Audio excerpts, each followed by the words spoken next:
Give me all your raw impressions.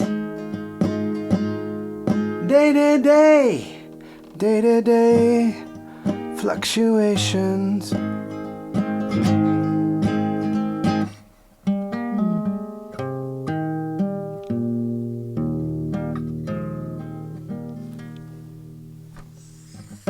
Amyotrophic Lateral Sclerosis.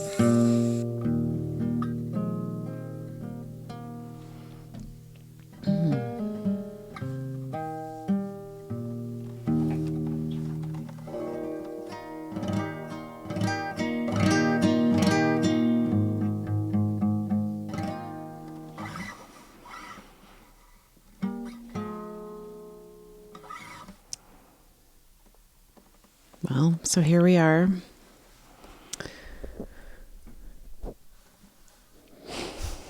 It's almost the end of 2024, and we have a very raw, very vulnerable episode today.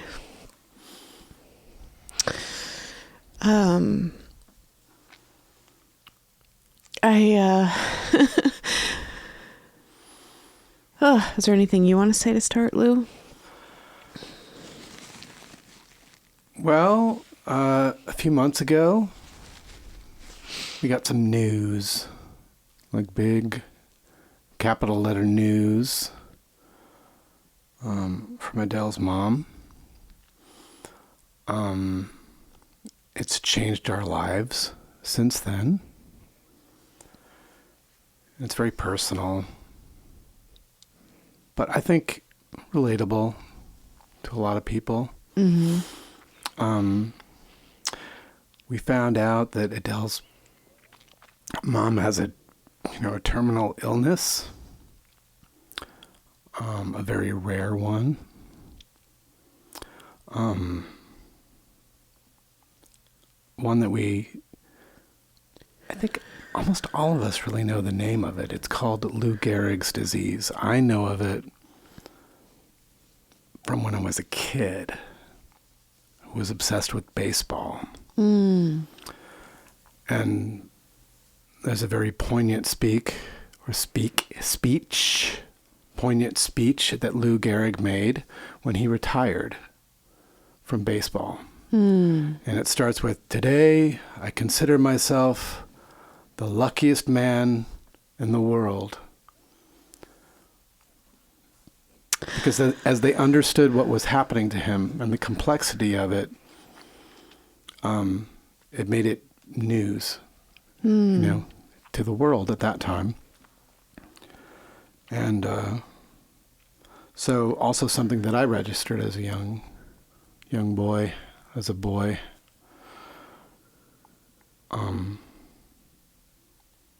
Yeah. I thank you, Lou, for that. And I'll back up a little bit. I've had a hard year. I noticed something was wrong with my mom. I would notice it in her phone calls home. And I noticed it in her speech. That was my first indication. And we are close.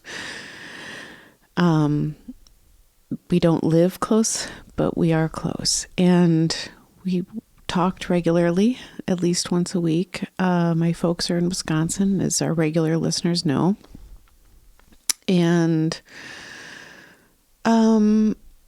it started out with me noticing my mom's speech was sounding slurred on the phone. And I began mentioning it to Lou, saying, "Gosh, there's something different about my mom. I can't quite put my finger on it. But it just was like this gnawing thing that I couldn't let go of. I had this knowing." You notice a lot of things, within our family. You are often the first to sound alarm. Mm-hmm. And often your alarm can be met with puzzled looks or shrugs. And it must be hard. You know, we've been through this in other regards in our life. But your mom came to visit us. My parents came out in May of this year to visit us for kind of a combination thing, my father's birthday and our wedding anniversary, and just the timing of it was just being a good time for them to come. And when my parents arrived, my mom had had a very, very hard flight, and she said that was the hardest flight she's ever been on in her whole life. And that was quite a dramatic statement. She's been on a lot of planes. She is known for drama, but this was like a year of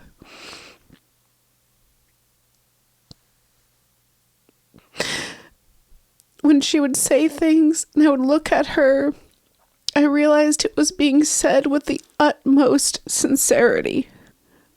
No drama attached. It was when she said that was the hardest flight of my life. She meant it. You felt it. I just looked at her and again, it hit me and I thought, okay, this is something I need to hear and I need to listen to this and know that this is real. This isn't the drama. This isn't pretend. She's not exaggerating. And her speech was slurred and she was having a hard time with her walking. And we had a very incredible heart-to-heart, my mom and I. And I told her that I'd noticed these changes, and she seemed deeply relieved and felt seen.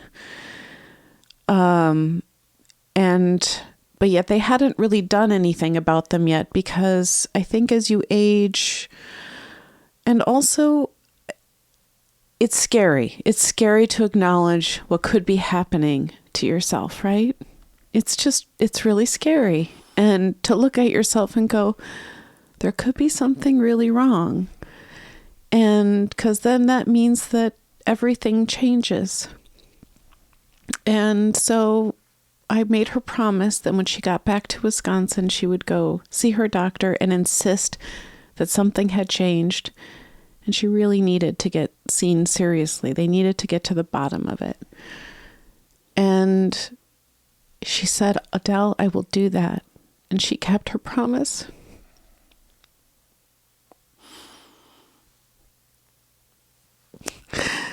And we weren't sure if it had been a stroke or what.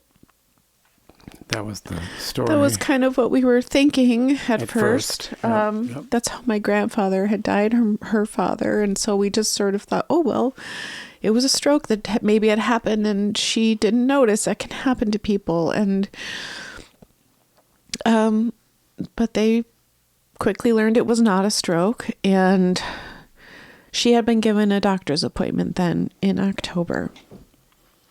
That's how long it takes. So this is just something I've wanted to share, but I really haven't known how, and it's been sitting on me for quite some time. But it's not going away, and it's a part of my life, and raw impressions is a part of my life. And so before this year ended, I just needed to get it off my chest. You know how you can look at someone's social media or their life and you think you know their life, and it's just a reminder that there can be things happening in someone's life that you know nothing about. And it's just a place where we choose to share certain things, and that's okay. But just keep in mind that there's almost always more to the story. And, to say that it has rocked my world would be a tremendous understatement. And now I really understand the meaning of everything has changed. Because everything has changed. And will actually no longer be the same. And that's so hard. It's so hard. And it's so incredibly painful. I hate it for her. I hate it for my dad. I hate it for myself and my brothers. I hate it. I hate it all. And it's a mix of so many things. It's like anger. It's frustration, unfairness. You go through all of the things. You know, when my mom first told me, well, my dad is actually the one that told me, it's funny, the things that came to my mind, I immediately felt jealous of everyone else's moms. You know, I immediately just felt this profound jealousy of like, oh, wow, my mom is dying and yours is still here. And my mom is still alive, but it's progressing. And so that's why I've been traveling more. I've been mentioning it some in the episodes, and I'm trying to be back in Wisconsin about every 3 weeks or so. And to just be there and to be a part of her life as much as possible. If you don't know what ALS is, I can read a little bit of just the definition. I didn't know myself. I really had never really thought about it before, or it wasn't part of my world, you know. I mean, when I found out about it as a kid, it was kind of like finding out about nuclear war. Wow. Like where you feel it's this uncertainty that the worst case scenario exists. Because that disease, Lou Gehrig's disease, as I knew it for most of my life, sounded like the most terrifying thing. It's not the diagnosis you want to get. And that's not disputed as far as I can tell. Well, your mother now, as it is being watched and seen by the Mayo Clinic in Rochester, Minnesota. She lives, because of her proximity to the clinic, we got kind of lucky, I would say. I mean, although there is no luck involved, it's not, it cannot be treated. The Mayo Clinic, who discovered Lou Gehrig's disease, they discovered it there. He went there. That's where it was named. They know nothing more about it than what they knew when he... Well, I mean, I don't know if that's true. I'm sure there's research being done all the time. There is, certainly. I mean, I don't want to soft pedal it. The truth is, it's incredibly depressing. There is no cure. And so, in the sense, you know, there's not even drugs that... There's not a treatment. There's nothing that slows it. I mean, if it slows it, it's by like a month or two. Yes, there's 2 drugs that they say could potentially slow your death by 2 months, which is, I mean, when you're sitting there being told that, so in 1939, they sort of named the disease. Yeah. And that was a very long time ago. I know. And so, and in so many, with so many other diseases and ailments, there's been incredible progress. Yeah. With cancer. Thank God. I mean, we know people who've been diagnosed with very grim sounding cancer. Yes. Have survived. I know. For a while. I know. If not still, and if not until their natural due date. Mm-hmm. The expiration date for us all, which we all do have that. So But this is really unusually cruel. Yes. As ALS progresses, motor neurons degenerate and die, leading to muscle weakness, atrophy, and loss of function. They eventually result in paralysis, respiratory failure, and death. There's no cure for ALS. My mom is incredibly fortunate to be seen by the Mayo Clinic. It's a fluke that this happened, but it happened. And she is now part of their system, their medical system, and is being seen by their ALS clinic. And I got to go there, actually. I got to go to Rochester, Minnesota, and be with my parents and meet with these incredible doctors, people who are literally the top of their field. And it's so odd to be feeling this sort of awe and sense of wonder at these medical minds, while also feeling profoundly deflated in their presence, because they're basically just telling you how you're dying and that there's nothing they can really do. You know, they're there to kind of tell you how to unlearn your life. And because my mom was an incredibly busy, productive person. She was not at all what you would call a lazy human being. She was very busy. She's an artist. She's so creative. And her and my dad have been partners for over 50 years.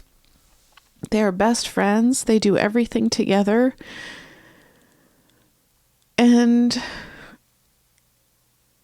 I'll say this, the more you move, the quicker you degenerate your body with ALS. The more you talk, the sooner you will lose your voice. It's so strange. It's so opposite of what you think, where you go, if I use this muscle, I'm building this muscle and I'm going to run further, or I'm going to, but yes.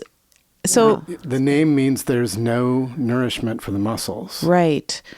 It's true. And so it's been so hard to see my mom become this like small, she's becoming physically smaller and more fragile, and sitting next to her in these appointments at the Mayo Clinic, she felt just like this fragile little girl. But she's not a little girl. She's a woman who's lived a life, a very full life, but I felt like I just wanted to protect her as if I was her mother.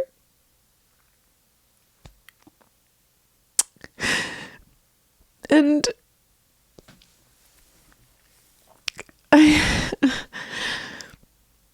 this is just a time for me to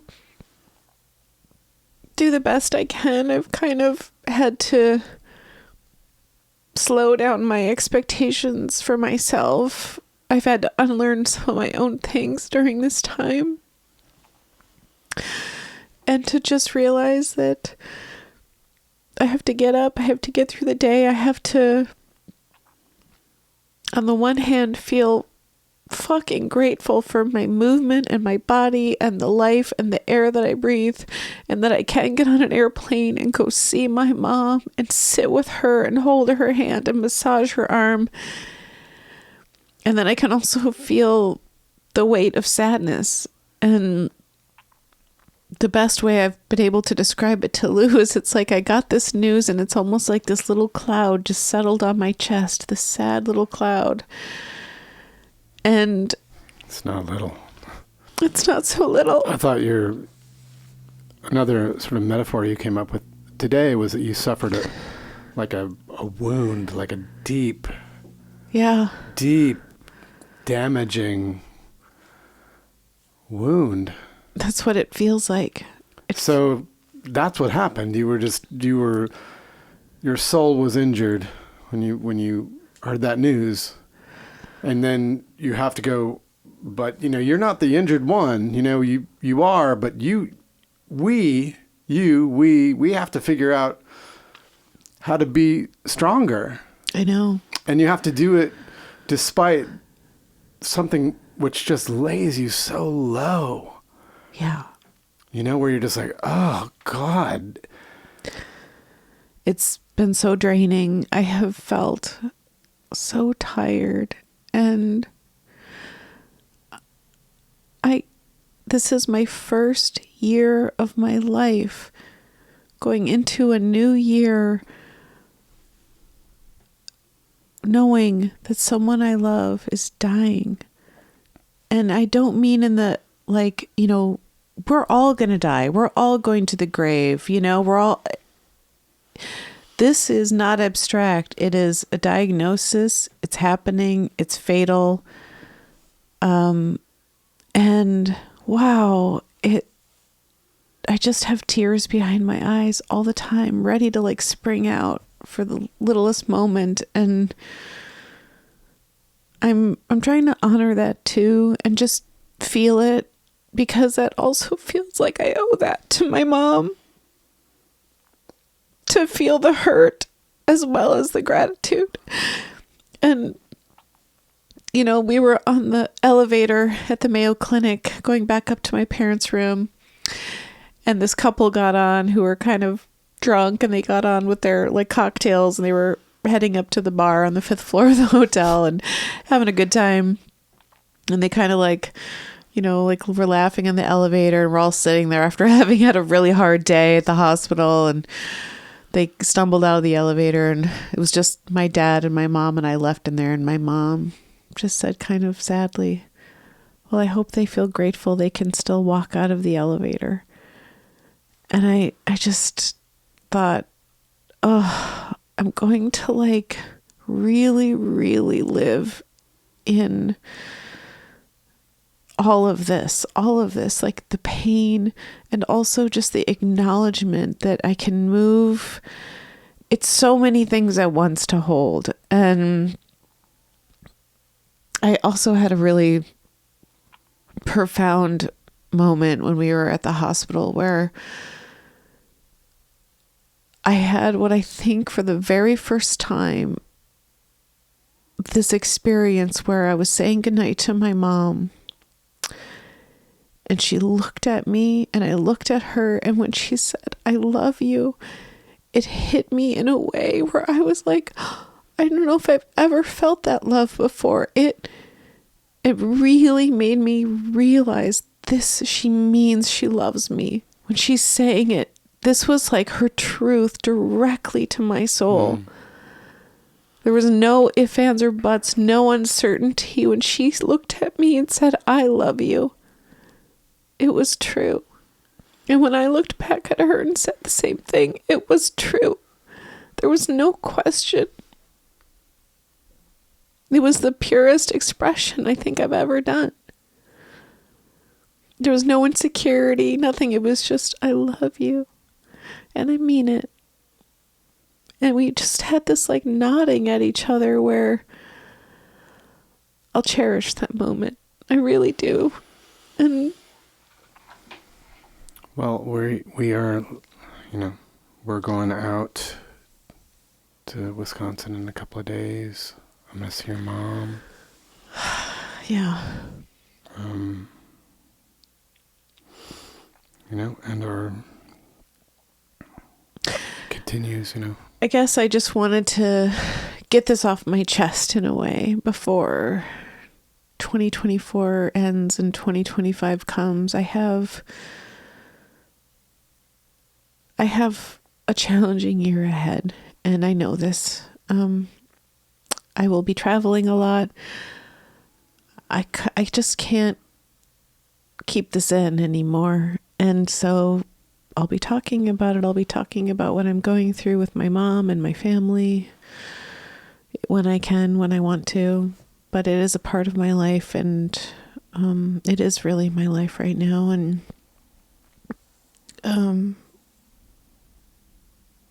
I don't know what to say other than just my only New Year's resolution is to just spend as much time with my mom as I can. That's a resolution we can actually follow through on. Yeah, I think that might be my only resolution I ever keep. I know, this is it. It's like Thank you all for listening and also being part of witness to my pain and our lives. Happy New Year.